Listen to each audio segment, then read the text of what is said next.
Shalom, brothers and sisters. It's the Hebrew Life again. I'm Base Jerusalem, and I'm back with another lesson. A very important lesson. We're going to call this one the illusion of skin color. Yes, the illusion of skin color. Because in today's world, you got a lot of people who want to know different things about people, want to know nationalities of people, but they don't want to offend people and be too nosy on who the people are. But this is something that people always think about, but they never bring to the forefront because they don't want to be looked at as racist. Now, the illusion of skin color. Skin color could be be a big illusion to the world. You have, for one, black people, so-called black people in America are called Africans. But when you do your research, you come to find out that we're not even of the same nation. The Africans come from Ham, and we come from the bloodline of Shem. We all come from Noah, but there's different nations. There's different nations and races within the seed of Noah. You have the Gentiles, which most people think are just so-called white people, Caucasians, or a lighter version of a Japhite. That's why I'm doing this video today. I showed a few people a picture of some Indian people in the land of India, and they were dark-skinned. And when I asked them what color were they said, "Oh, well, that's a black person." Without even really, they just looked at the skin color. They didn't even really glance at the details of the person at hand. They just looked at skin color. Oh, he's black. And this is what happened I'm going to prove today, this is what happened with Joseph. This is what happened with many people in the scriptures. But we should not look at skin color as a final factor in judging somebody. As you read in John 7:24 about appearances. Don't judge a person off their appearances, but the righteousness. And that's what this video is going to be about today. It's not about skin color, because you're going to come to find out that there's many different shades of Gentiles, and there's many different shades of Africans, and there's many different shades of Israelites. Now, the Indian people, the dark Mexicans, and all of the dark Gentiles of the world. Anytime you see somebody who's the people you see who they say drive taxi cabs, and these so-called Arabs are not real Arabs. The true Arabs are black. Are the seeds of Abraham that he sent east. The true Arabs are black. Now, these Arabs you see today, if they do have dark skin, they're still Gentiles. Let's go to the scriptures, to Genesis 10:5, because Gentiles were mentioned, and they wasn't, when the Most High mentioned them, he didn't give them a skin color. I'm going to read this. This is Genesis chapter 10, and we're going to talk about Japheth, because a lot of these so-called educators out here don't speak about Japheth because it's a touchy subject, and they don't want to be wrong. That was the first red flag that brought me out of believing the 12 tribes chart was totally accurate, because nobody in the camps wanted to talk about Japheth. It was like they had Ham down pat and they had Shem down pat, but when it came to Japheth, it was like it was a touchy subject. They didn't really speak about him, and I found that very weird, because I felt like, why would the Most High leave one of the sons of Noah out? This is unlike the Most High. His judgments are perfect. So let's read. And it says, the sons of Japheth: Gomer, Magog, Madai, Yavin, Tubal, Meshech, Tyrus. We're going to jump down. We're going to jump down to verse 5. It says, by these were the isles of the Gentiles, divided in their land, everyone after his tongue, after their families, in their nations. Now, this right here is telling you that Japheth was labeled a Gentile. This needs to be understood, that Japheth was labeled a Gentile. He was not. Now, when he went through the sons of Ham, and he went through in the scriptures read about the sons of Shem, they don't call them Gentiles. This is a red flag to let you know there's something up with these people, the seed of Japheth, called the Gentiles. Now, what people need to understand is there's dark Gentiles and there's light Gentiles. The people you see today in America, who they call white people, are Grecians or Caucasians, and they come from the north. That's the boundaries the Most High put a lot of the Gentiles at, but people are shocked when they see Gentiles south too in India, because he said by these were the isles of the Gentiles. They were called the island people. And we must remember that after the days of Peleg, the earth was separated. So what you see is South America. When you look at the map and it looks like it could fit in the side of Africa, that's because it was in the side of Africa. And the earth was split after the Tower of Babel. Now, people need to understand that there's different shades of black. You got black people out here who are very light-skinned and they could pass as a so-called mixed person. I'm here today to tell you there's no such thing as a mixed person. There's no such thing, because you are who your father is, and your mother plays a part too, but mainly you are who your father is.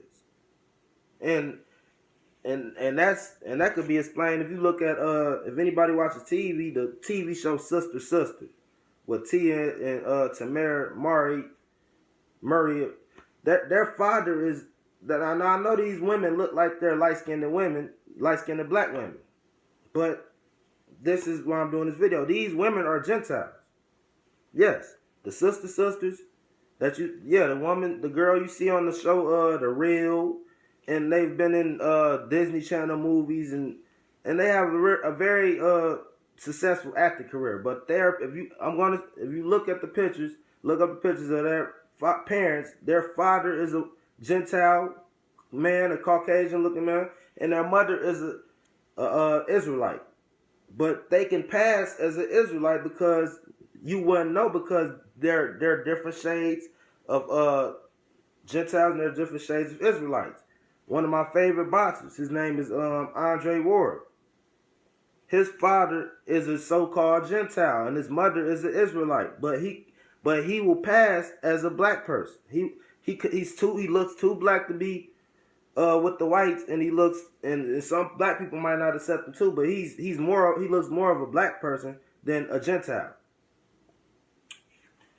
Now, when you let's go to Genesis 25, because I want to prove that now that I've touched on the subject that there's different shades of white people, I want to speak on the shades of black. I want people to understand that every black person doesn't come from Africa. Every white person doesn't come from Europe. Every white person isn't the same shade of color. Every black person or every dark colored person of the world isn't the same shade. You got two dark people sitting here, and one of them, I'm trying to let you know that one of them could be a Gentile and one of them could not be. One of them could be an African or an Israelite. Yes, you could have three people sitting here, and all of them look like they're Gentiles. All of them look like their fathers are white, and one of them could be black. One of them fathers could be black. Now let's read this, because Joseph, when he went into Egypt, his brothers didn't recognize him. Why did his brothers not recognize him? Because that proves you that the Egyptians were black themselves.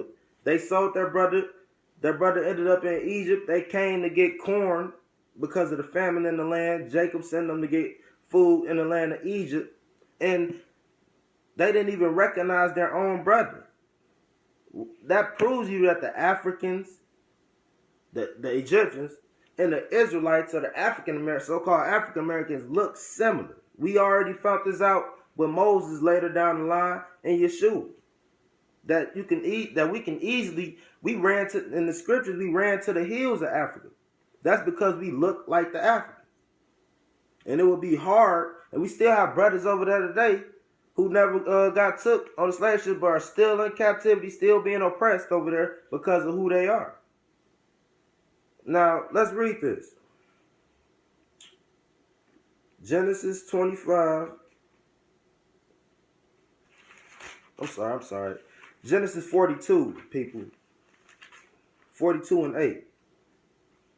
And I'm going to read at the top. And Joseph saw his brethren, and he knew them, but made himself strange unto them, and spake roughly unto them.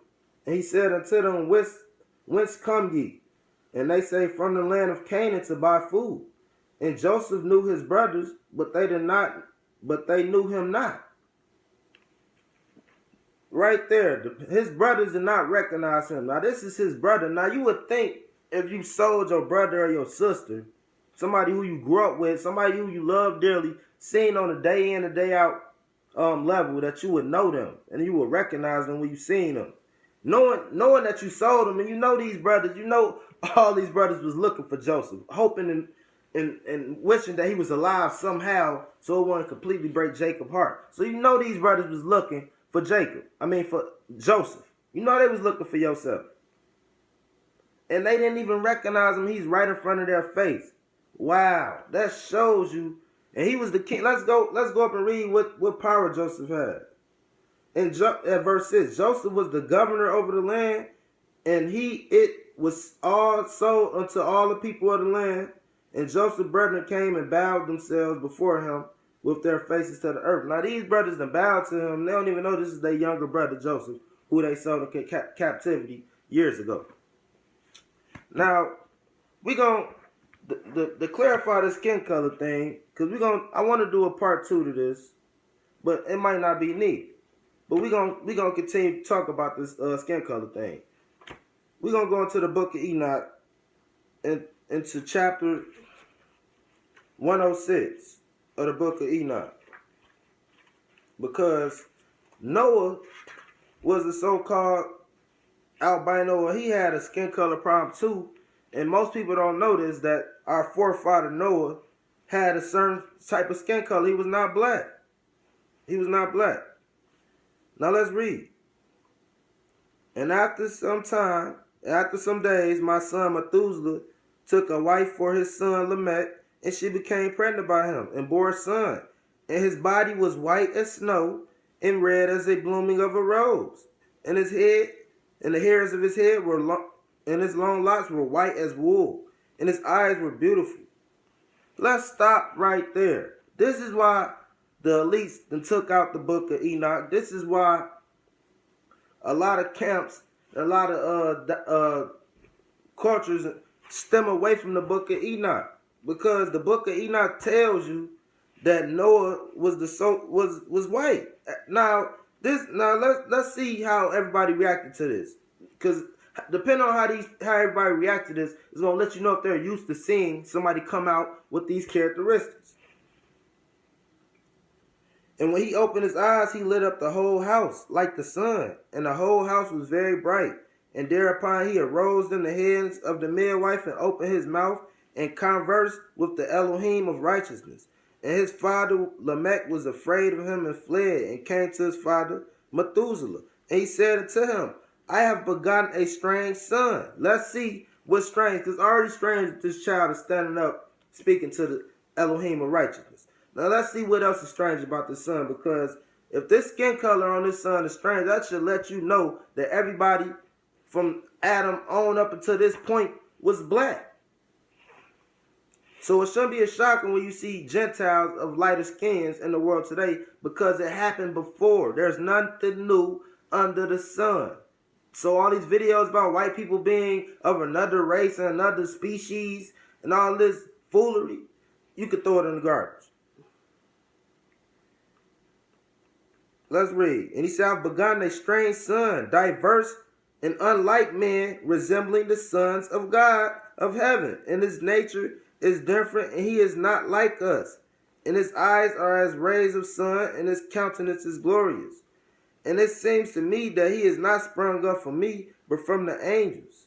And I fear that in the days a wonder may be wrought on the earth. I'm going to do a part 2 to this. But as you see, he says he looks like the fallen. This is another reason why this was taken out. Because they don't want you to know that the fallen angels and people with lighter skin color in the world are similar. This is how the fallen angels look. White skin, reddish skin. I'm going to come back to you, brothers and sisters. Shalom.